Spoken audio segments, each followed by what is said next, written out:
Hello, Chelan County. It is so great to have you on this really, really wild Wednesday that we're having. Today we have a whole team with us. We're lucky enough to have Hunter Burbidge. He is from the Washington State Department of Health, and he is an indoor air quality epidemiologist or specialist. We're going to ask him what the heck an epidemiologist does in just a minute. And we also have our own Scott Stanford. He is our commercial energy advisor and former local home builder, so he knows a thing or two about sealing and is very serious about it, including in his own home. And we also have Sergio Sanchez, who is with us right here on my side, and he is our energy conservation specialist here at Chelan PUD. So he helps with all of our different rebates and our energy audits that we can do through people's homes to help you conquer smoke season and create an indoor airspace that is clean and blissful no matter what is happening outside. I'm so happy you're here.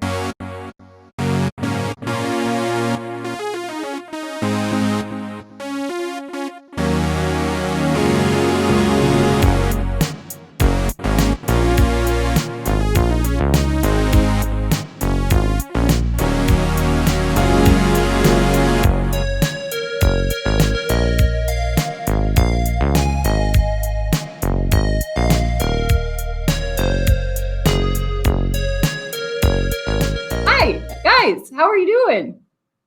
Well, thanks, Lacy.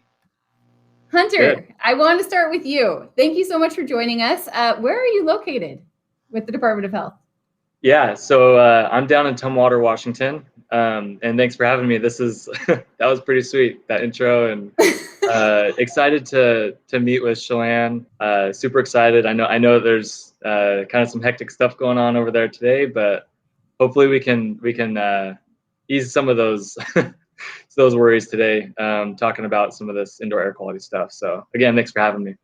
Yeah, no, we're so you're like the perfect person to be here. So totally unplanned, of course. Unfortunately, we have a fire that I'm at HQ here at Chelan PUD in Wenatchee, and we're able to see the fire line and some of the helicopters that are doing their work up there. So much gratitude for our firefighters and all of our first responders that are taking care of the active fire that we currently have, which we're not here to talk necessarily about the fire, but where there's smoke, there's fire. And we're here to talk about that other piece, the smoke, and how we can protect ourselves and our family inside our homes and also, I guess, where we work, even if the air quality outside isn't great. So Hunter, thank you so much for joining us from the Department of Health. Serge, Power Surge. Thank you for being here. Can you also just do a quick plug in Spanish about what we're here talking about today? Sí, claro que sí. Así que estamos aquí en la hora poderosa y venimos a hablar sobre, más importante, el humo, y donde hay humo hay incendios. Así que queremos asegurar que tengan sus hogares listos para protegerse del humo y tengan buen aire en su casa y hablar de fugas y cómo arreglar las cosas. Y tenemos aquí también a Hunter que va a hablar un poquito más sobre la ciencia. Yeah, no, that's great. Thank you so much. And Serge, he has probably seen the most houses that are not new. Scott's seen the most new houses, but you've definitely seen the most houses in our county just going out with the PUD, doing energy audits and things like that. So definitely a great resource. And also we have Scott Stanford. Hi, Scott. How are you? Good morning. Hey, it's afternoon now, 5 minutes in. Oh, more coffee, I'll wake up. It'll be all good. Perfect. And Scott, you're our energy advisor for our commercial program, but you have built a ton of homes in Chelan County and around. So I'm so grateful that all three of you gentlemen can be with us here. Hunter, I just wanted to start. You are an indoor air quality epidemiologist. Break that title down. Okay. So I guess I'll lead here by saying the term epidemiologist, I don't do it justice right now. That's more of a formality working at the state. So I'll defer maybe to that, the specialist term.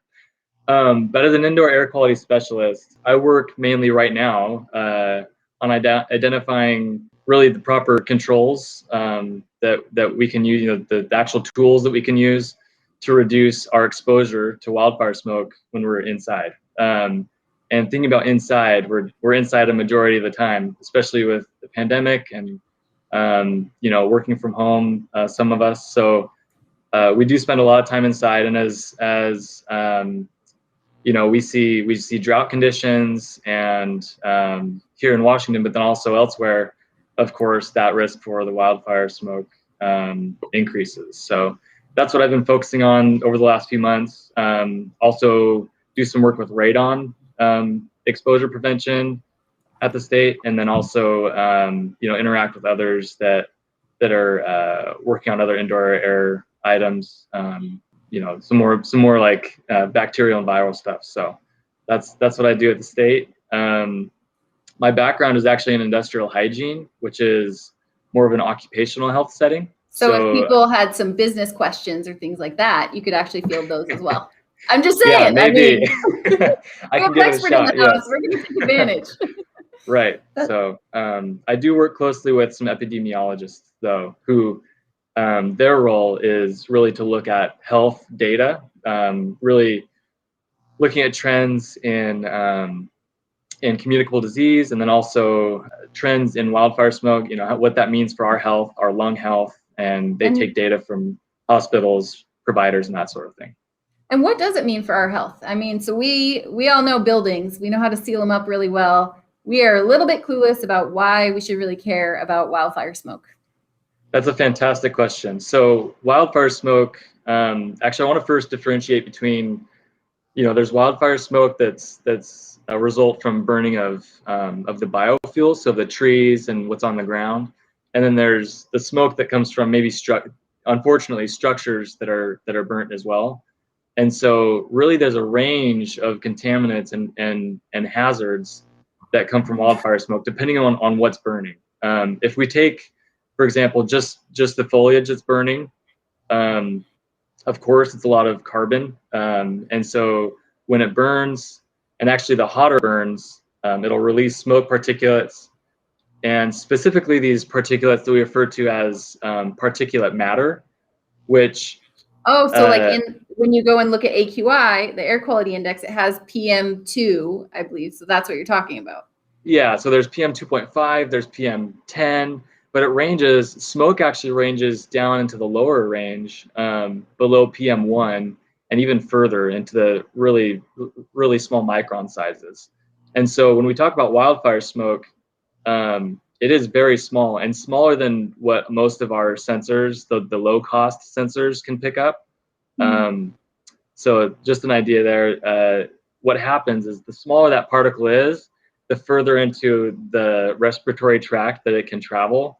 So a smallest particle can even get into our bloodstream through the lungs, as oxygen does, because it's similar in size to that oxygen. So that's the health impact, is that those particles collect in our lungs and can actually, like I said, move into the bloodstream and cause other issues.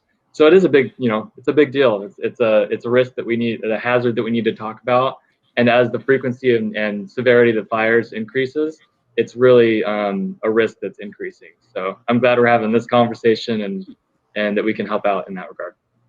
For sure. And I mean, is this something kind of like asbestos, where if I go, don't do this, but if you were to go into your attic and there were asbestos and you were unmasked and you're digging around in there, you might not feel fantastically horrible right now, but in a few decades that'll catch up to you. Is fire smoke sort of like that, where it's this lingering piece, or are there things that I could be experiencing right now if I go outside? Sure. So there's definitely, we refer to them as acute and chronic symptoms. So if if the smoke's bad enough, you go outside, excuse me, you can definitely have some acute symptoms that arise. We talk of things, you may get sore throat, cough, headaches. There's things of that nature that can happen, within minutes of going outside if the smoke is bad enough. And if you as an individual have sensitivities to that. But there's also this chronic idea, similar to what you're maybe referring to at the asbestos, is that chronically over time, even smaller amounts or smaller concentrations of that smoke can build up and cause other issues in the lung and other respiratory tracts. So it's definitely that's why it's kind of scary, is because there's both. You can have both of those. Okay. Great So question. instead of scary, let's talk about what we can do, because no one's like, yay, smoke, yay, fire. No one's doing that, but let's try and keep it to some things that we can do. So let's say I'm a renter. I'm going to start with a hard question. So I'm a renter. I'm probably not going to go replacing my windows. And, this goes to Serge and Scott too. Like, what do you guys recommend for me to do if my area starts getting smoky? Well, definitely visually inspecting your doors, windows, make sure there's no daylight, and then maybe even using an inset stick, and just to check to see if there's any leaking. So, you want to inspect all the spots. And if you're a renter, then you probably want to let your landlord know what you can do to help make it better. Yeah, for sure. So it's all about checking leaks and things like that, seeing what's going on there.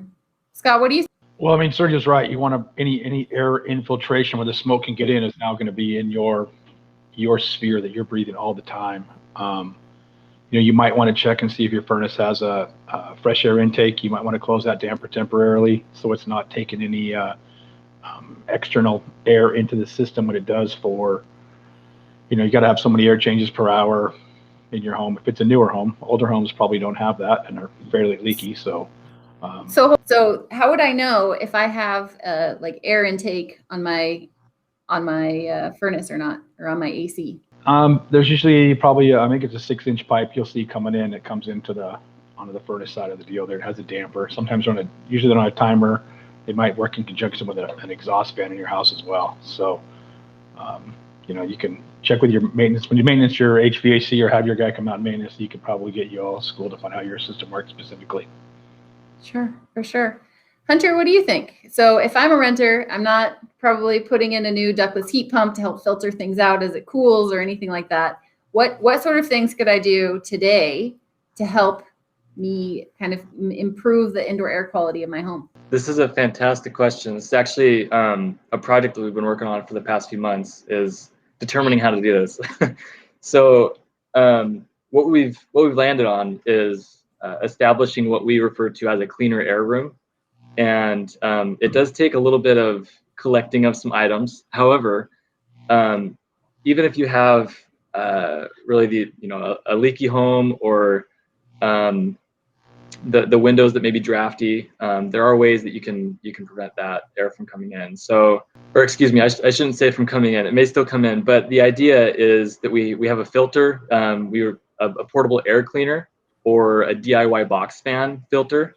And what we do is you basically install one of those in one room that you can basically remain in for the length of the wildfire smoke event, and you kind of hunker down in that room, allow that filter to filter through the air, and it will remove actually quite a bit of the smoke within that room.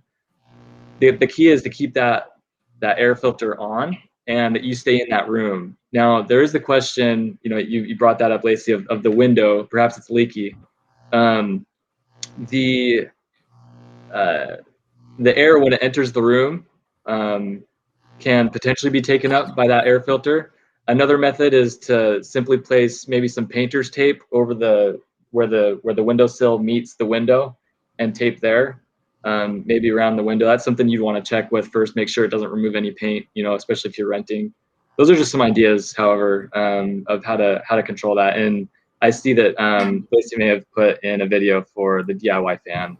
Oh yeah, we have Ecology's video, both in English and Spanish. If you go to those to these links, so chelanpud.org/smoke or chelanpud.org/humo. In Spanish, we have both of those in English and Spanish, and it's a super simple DIY. If you have a box fan and if you have some filters, you can create this. What I think is really interesting about what you're talking about, though, is that you don't have to make your entire house a clean air space. You can pick a room. But we have a question here from John that I wanted to get up. So John is saying that they have a bedroom that smells of smoke whenever their neighbors use their fireplaces, burning fire pits, and especially when there's wildfires. There is a side attic space that is insulated on the wall of the bedroom. There are vents in the attic space So smoke is getting in there and seeping into the bedroom.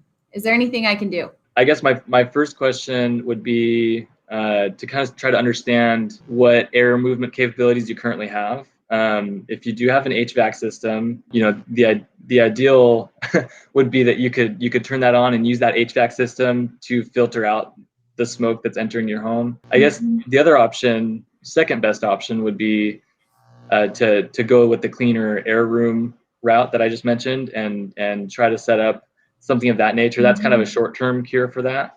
I would also put this in there, is that weatherization is a term that some of us use to refer to really sealing up any of the gaps in the construction of the home. And there's actually specialists that can come in and weatherize either your whole home or sections of the home. Is that Sergio? Sergio can do that. Yeah, we actually, Exactly. I'm going to put a plug in for Serge, because he goes out with, you know, and Josh also does, Josh Mitchell, our residential energy advisor. They go out and they are able to do energy audits, including blower door tests, which I believe is one of the things that you're talking about, where they can actually figure out how tight is your house versus how much air is infiltrating through all the wrong spots. So if you're interested in that, I'm going to put in the links, our energy audit page that you can sign up for, to your home to talk specifically about this funky bedroom that you have, John. Because in most places, our energy audits cost a few $100, but Serge, he works cheap. It's free with this guy. Hey, Lacy, if I could add yeah, sorry, a couple more comments right about ahead. that. No, totally fine. I guess I'll also add that, you know, this is a unique place where indoor air quality and energy efficiency tend to actually help each other out. There are definitely some aspects of indoor air quality and energy conservation that may not. However, this is a great space where that overlaps well. I'll also state that the reason, I guess the term that John was referring to, where the air and the smoke will come through the construction of the home, that's called infiltration. So we refer to that as the infiltration of smoke. And oftentimes that does happen through the gaps, but also because there's other factors in the envelope, meaning kind of the spaces of your home that are there but not really lived in. So hence the attic. So this actually might sound like a good option for this individual, but it is case by case. So that's important that Sergio's going out there and doing these audits. So that's awesome. Glad he's here. Yeah, I mean, Serge, what have you seen when you've gone and done some of these tests? I know that you haven't in the last year because you've been doing them virtually. I mean, you don't know a ton about John's exact situation, but what do you do about air infiltration? So, you know, a lot of things we see is penetrations in the envelope, whether it's plumbing, electrical, or HVAC. And a lot of times I don't see any caulk or any foam covering those areas. So we do have a camera where we can check. Best time to do it is in the summer and the winter when there's a delta difference in temperature, and we can see that either that heat gain or that heat loss is going. But basically to fix those things, we can come out, take a look at the camera, and then just give you ideas on what to use, like caulk, expansion foam, low expansion foam, other methods to seal those areas. So John's saying that he has a ductless heat pump in that room. Do you think that plays into this at all? Scott, any idea on this one? Well, I mean, I don't know. I don't think those have an indoor air intake. I don't think they use the refrigerant line to heat and cool the air in the fans inside the house. So obviously that's blown it around a little bit, I'm sure. But the smoke's got to be getting either into his attic or into his house somewhere. So yeah, I don't know. I don't know 100% for sure if that does have an effect on having a mini split on there or not. Sure. Yeah, it's just any point where you have indoor air that could be having outdoor air come in and mix. So for the mini split, I see what you're saying. Like there's a refrigerant line that punctures the envelope of the house, that external interior interface. So any place that happens, whether it's a socket, your DHP, your ductless heat pump, light fixtures in the ceiling, all of that stuff. You know, when we talk about vintage of homes, does that matter? Is that something where there's a certain vintage that's leakier than most? Yeah, I would say definitely. I mean, as energy codes have gone along and they've gotten tighter and tighter and tighter and more energy efficient, you know, they've created these envelopes that are so tight that we actually have to mechanically ventilate them now, so we don't have air indoor air quality issues. So, your older homes are much more susceptible to air leakage than, something that was built, 6 months ago or, 6 years ago. Those are sealed up extremely tight compared to something from the 70s or 80s homes for sure. On a day like today, where air quality it's been in the normal range, I'm not sure if it's going to stay there. I know that this varies across the county, but on a day like today, you mentioned painter's tape and other things that are kind of like a stopgap measure that are just temporary, that you can go around, look for these kinds of gaps, seal up, you said windows, and around any other perforations and exterior walls. And I like your suggestion of just doing it in a singular. What other things can people do to help create a clean room, if you will, or like a cleaner air space in a singular room? It is really the size of the room that impacts how well that filtration system can get through the air and actually provide that cleaner air space. There's some more behavioral changes that you can make, just in kind of the actions that you take while you're in the cleaner air room. Something to think about is that you don't want to be creating other sources of indoor air pollution on top of this added layer of smoke contamination of the air. So some things that create that indoor air pollution, things like cooking, especially frying and stir frying foods, or cooking foods at high temperatures. That can release actually quite a large concentration or a large amount of these smaller particulates. Also, like general cleaning activities, those are things that can generate other kinds of particulates and indoor air pollution. So what Hunter is saying is no cooking and no cleaning. You have an excuse from the health department. Take a break. So those are kind of like the behavioral aspects. Of course, anything that burns, you don't want to. So like candles, incense, things like that, you don't want to use that. And then lastly is really here's the best part. We're telling you to kind of you don't have to be sedentary, but moving around your home actually creates certain concentrations of indoor air pollution, just because you're kicking up dust from the floor, anything like that. So if you want to kick back, watch a movie, that'd be great. Those are kind of the behavioral aspects, right? The worst right? health advice ever. I know. Order out. But, don't walk around. Just watch movies. Yeah. I guess the other thing is pertaining specifically to those fans and the portable air cleaners. Again, I'll say it's very dependent on the size rating that they've been basically made for. Some of the portable air cleaners you see out there are rated for 100, 150 square feet, and then there are some that are rated for upwards of 500 or 600 square feet.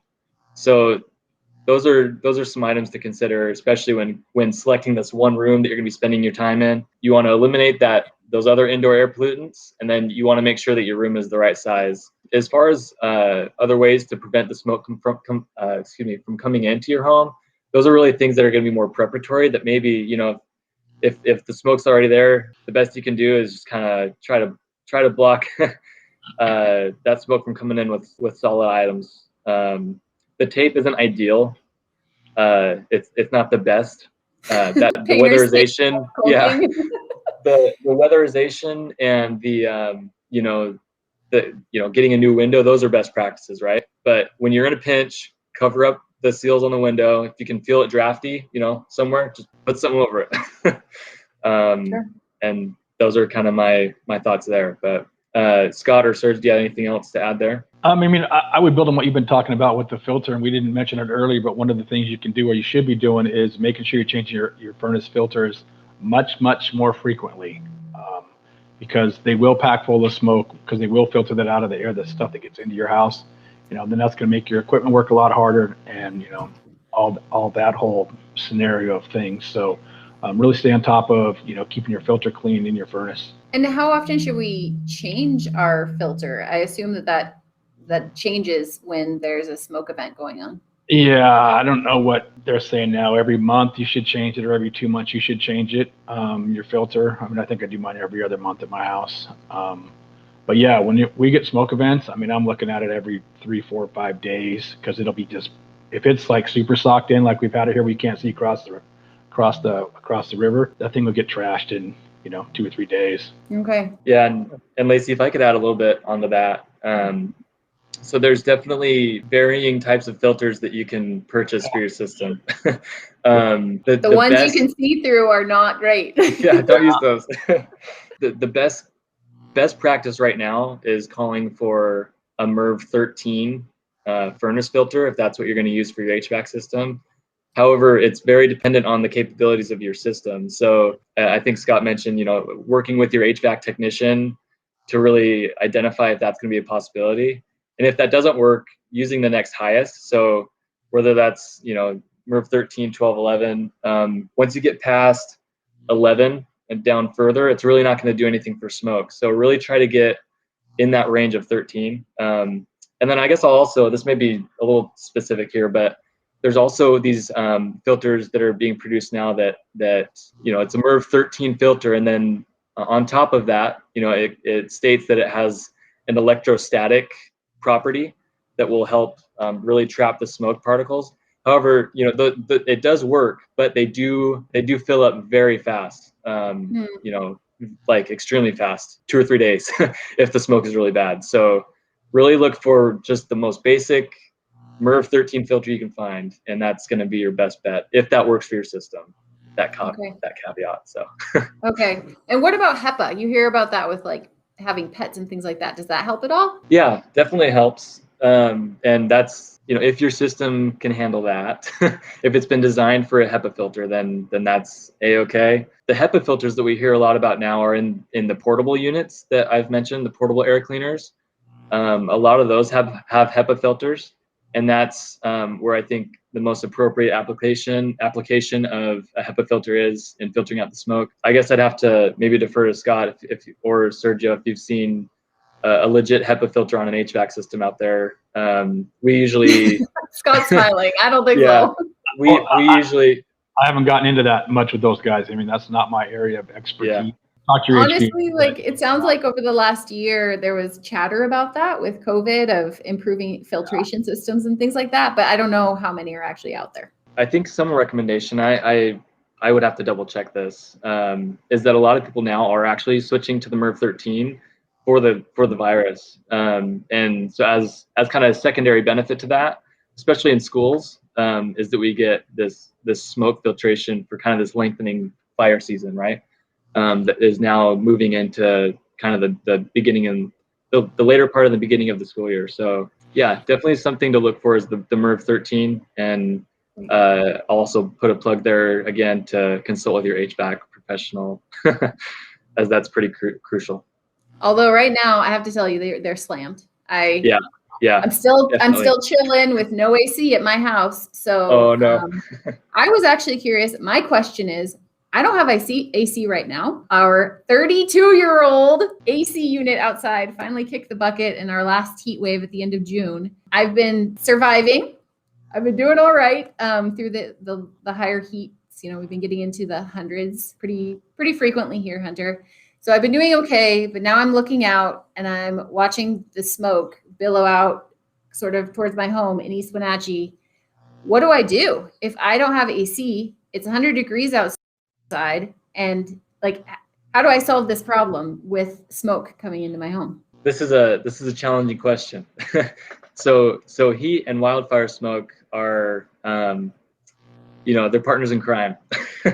So how do you balance really the heat and the smoke risk? And they're both risky. You hear it get hot, you hear hospitalizations increase, the smoke happens, it comes, and hospitalizations increase. So what we've landed on, and this is something that is in our guidance, in your home, if you're beginning to feel symptoms of either the heat exhaustion or the heat stroke, or you feel that that's coming on, or you've experienced that in the past, and you're more sensitive to that hazard than others. If you do have the appropriate filtration in your home, so whether that's through an HVAC system, that DIY box fan filter, or the portable air cleaner, we do advise that if it gets to that point, that you open your windows for that cooling relief with the kind of the understanding that you're going to get some filtration of that smoke as it enters your home and in that room. And then also, it needs to be cooler outside than it is inside for that to work. So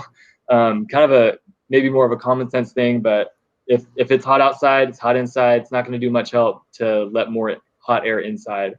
And if I could just add one more thing, I know I don't want to get too far out on this, but if there is somewhere else that you can go, some, family member or friend that that has that air conditioning and filtration, go there. Scott's got 2 heat pumps he's hoarding over there. Yes. So that's like the ultimate one, right? There has been talk of establishing cleaner air shelters kind of at a community level for those who are more sensitive to the heat and need that air conditioning and filtration. But really, filtration and air conditioning, if someone else has that and you know them and you're close enough to them, go for that. That's probably your best bet. Okay. No, that's really great advice. So I was having this struggle, at 3 a.m. I was hot.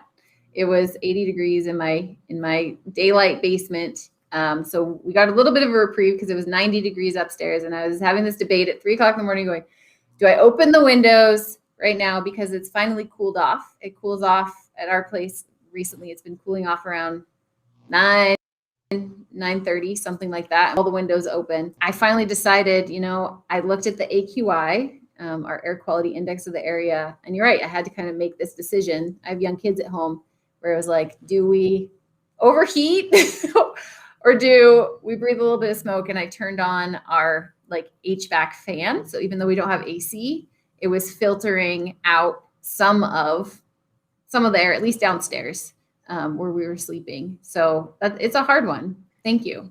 Yeah, definitely. I guess I'll also put a plug in there. Like if you do have one of the portable units or the DIY fan, don't put it in your window as you open the window. Don't set it up in the windowsill.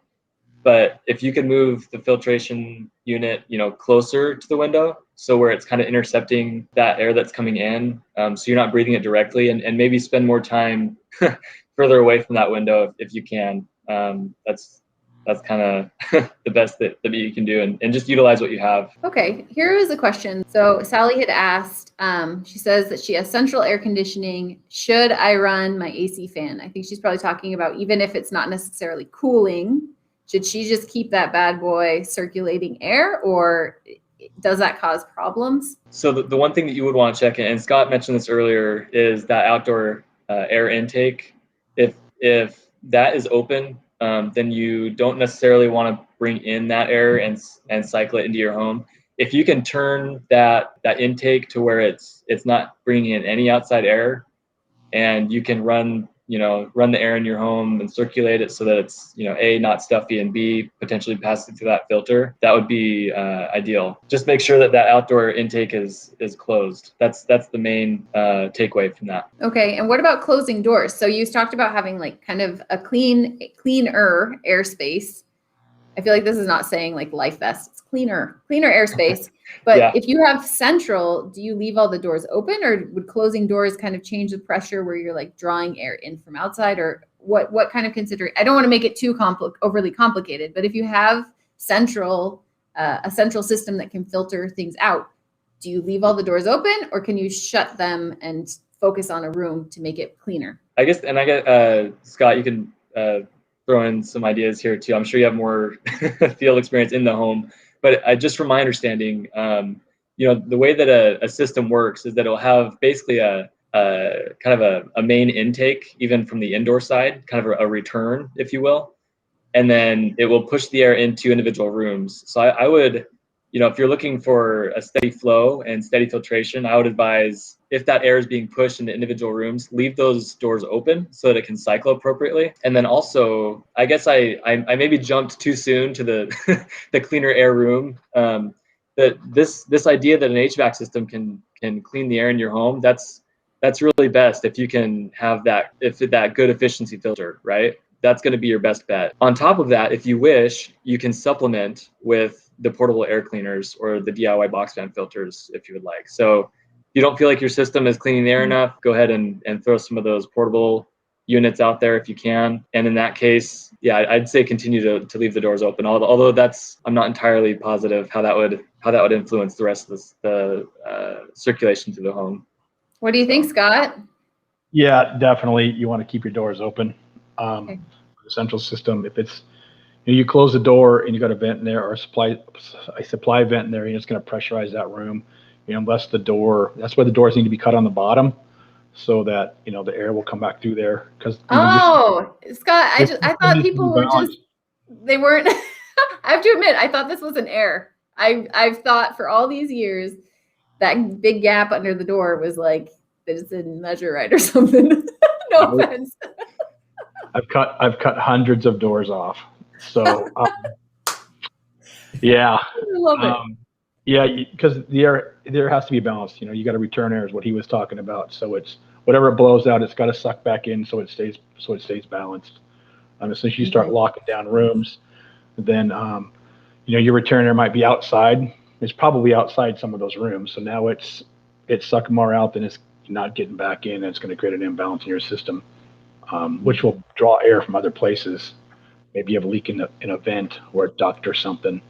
But yeah, keeping the doors open is going to help the whole house flow and breathe a lot better than locking them down. So it sounds like, number one, if you have sort of central filtration with your heating or cooling system, so if you have a forced air furnace, turn off the heat and just run your fan. If you have AC that's going throughout your entire house, keep that fan running even if cooling. So at least on some of the older ones, it'll say auto, which is if it's cooling, it'll turn on, and then otherwise it's off, versus on, which is 100% all the time on. You want that to be running. Keep your doors open if you have a central system so that you're not creating a situation where one room is trying to feed the rest of the house and it's maybe pulling in more than it needs to from outside. So keep those doors open.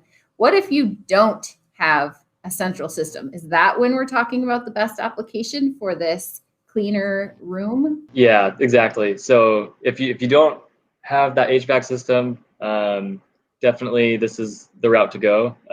And again, yeah, it just depends on the room size to which unit you're going to purchase. But yeah, it's kind of, if you're stepping that way, best ideal is to have that HVAC filtration if you have the proper filter. If you can't get the proper filter or you don't have the HVAC system in general, then go to that cleaner air room space. And then you can always supplement, even if you have central, you can always like take your bedroom, say, and bring in an extra air filter just in case. Yes. Yeah, definitely. And then just a reminder again, if you're going the HVAC route, make sure you're closing that outdoor air intake. You don't want to be pulling excess pollution into your house or even into that filter. Okay, cool. Is there anything else any of you wanted to share? Serge? Yeah, actually, I did have something that Scott touched on that reminded me to be cautious about using your exhaust fans too. I talked about everything being balanced in the home. So if you're exhausting air, it has to come in from somewhere. So it's something to keep in mind. We have insulation too. I know right now it's not time to be improving your insulation, but in the spring or in the fall, we have rebates to improve your installation. So contact us on that. For sure. No, I'm really glad that you did a plug, Serge, because the reality is that this is totally not the time to be going up in your attic and installing baffles and insulation and sealing from that. This is a time, depending on where you are, if you have a lot of smoke in your area, to kind of be doing the things that Hunter was talking about, of making it work, sealing where you can, even if you're using tape temporarily before you can get in with some caulking and other weather stripping that you can use around doors and things like that. But for the longer term, Sergio is absolutely right. So if you go to chelanpud.org/save, we have a ton of rebates, including, as he mentioned, for insulation, as well as new windows. Ductless heat pumps are a really great tool because even if you don't have ducting in your home, you can get a ductless heat pump that also, in the space that it operates in, you can put a pretty high quality air filter in there. And so you get cooling at the same time as it's filtering in your cleaner air space. So a ductless heat pump can be a great tool to have if your home doesn't have ducting. And all of that information is at chelanpud.org/save.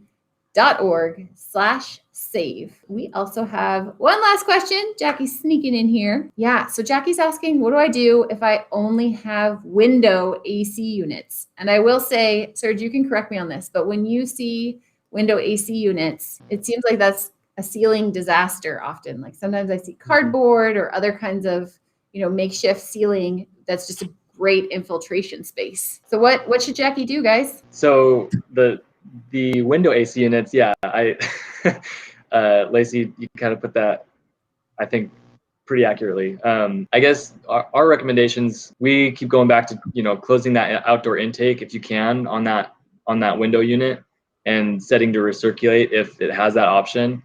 If not, it's going to be difficult to seal that space around the air conditioning unit, and then also difficult to filter the air that comes in through that AC unit if you turn it on. So it may be, this is a space where I'm not terribly familiar with. So if you can, try to seal that, the surrounding area around that air conditioning unit, and then if it has a switch to kind of block that outdoor intake, that would be ideal.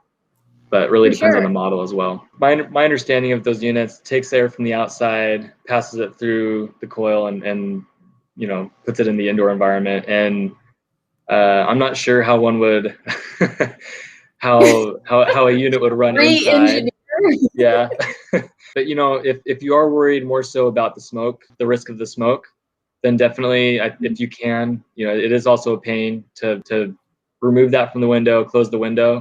If the window doesn't close, using something, plastic sheet, something like that to try to seal that gap. But yeah, this is, again, somewhere I'm not terribly familiar with, so I probably shouldn't provide too much recommendation on it. The other guys might have something. She's just going to have to find the best balancing act. We talked about a lot of things here, the DIY filter thing, sealing that thing up, maybe using it sporadically, balancing, is it too hot or, is it too smoky?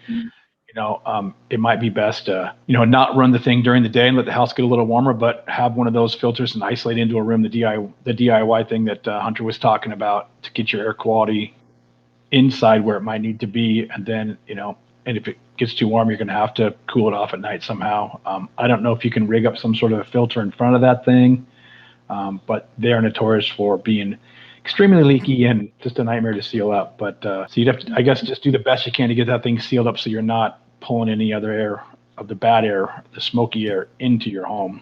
And then, try to filter things as best you can, and just gonna have to balance that thing out, Jackie, as best you can. Well, I don't know how to turn this up. Yay! This has been a great. I am really appreciative to all of you for coming and answering these hard questions. It's hard when we're talking about health trade-offs between, having heat and having smoke infiltration. So we see the air quality index, and we see the different colors. It goes from green, and then it hits 100 and goes to yellow, and on up to purple, which we experienced a few years ago. At what point should we really consider prioritizing our indoor air quality, even if it means at the expense a little bit of cooling? This is also a great question. These are all great questions. I work, one of my colleagues, her name is Caitlin Kelly.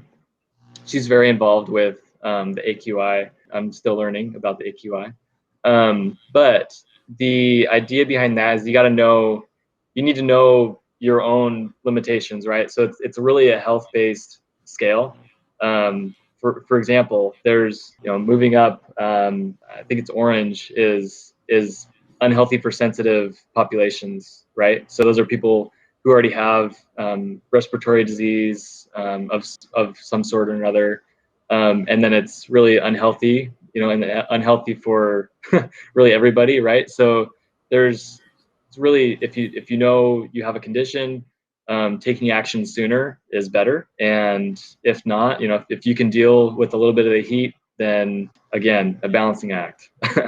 But there's also this idea, I'll throw this out there too, is that single room within your home, there's kind of a lot that goes into selecting that specific room. So if you can choose a room that's, sounds like Lacy, you mentioned, maybe a basement or a daylight basement, or an area that doesn't get as much sunlight as the sun tracks through the sky, something that's not hit directly by the sun. And then also closing blinds and, reducing, like I said, your physical activity. exercising, things of that nature. That'll really help keep it cool and keep your body temperature down. That's the big point, is the body temperature, right? Just my response there. I'm not an expert on the AQI, but it's really a health-based thing. Know your health limitations and look at it that way. Okay, no, that's great. And also the idea that even if you're not experiencing immediate symptoms, that this still can, you mentioned the smaller particulates can still even get into your bloodstream. So you are really breathing this in at a certain level. So taking it seriously is pretty important. There is one very important aspect about the portable air cleaners that we want to make clear in our guidance at the state, and that is that you select an air cleaner that doesn't emit or any other type of cleaning agent from the air cleaner itself. It's called CARB. It's really the California Air Resources Board. If you go to their website, they actually have a list of portable air cleaners that they have identified as not emitting ozone, because that's also a respiratory lung irritant. So just want to make that clear, that there's a lot of technologies out there that claim to clean the air, but we just want the filtration, and that's best. Okay, yeah, and we did include a link to that in our chelanpud.org/smoke webpage. Right. The ecology video with the DIY box fan filter is on there, as well as the list that you mentioned from California, where they looked at all the different air filters and which ones really work for wildfire smoke. They're non-ozone emitting, so that's really helpful. Great. Thank you. Thank you. All right, we have reached the end of the Power Hour. I want to thank you all for joining us both here at HQ and at home. I am going to play our outro video because I'm really excited. In 2 weeks, we are turning this around. We're doing something completely different. Sustainable Wenatchee is going to be here. Both Jana Fishback and Betsy Dudash will be in the kitchen with produce that Betsy herself, she's a horticulturist, she's a plant lady. Betsy has grown in her garden in containers, so it's totally accessible even if you don't own or have a large yard.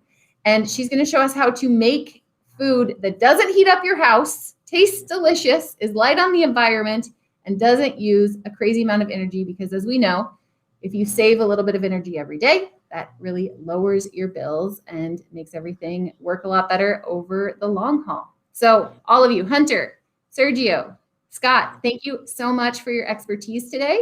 And if you have any questions, always send them over to conservation@chelanpud.org. Have a great afternoon.